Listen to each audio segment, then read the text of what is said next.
在我16岁的时候，我曾经是一名重度忧郁症患者。我自己也有忧郁症。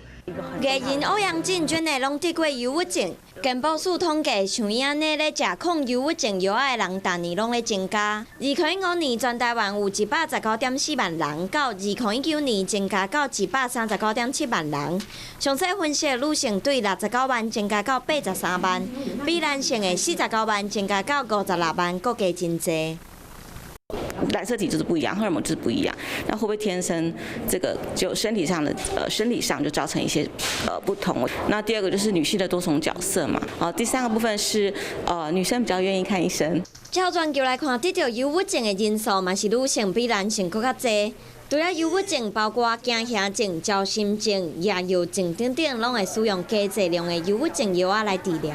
孕期后有一些这个热潮红等等状况，甚至有些夜尿，可能用不同的这个抗忧郁剂，不同的它的机转，然后用不同的剂量，可能低一点剂量就可以达到真正治疗的效果。其实治疗忧郁症，除了食药啊以外，医生嘛建议会使接受心理治疗，去改变想法、看法，还是转念，才会使赶紧好起来。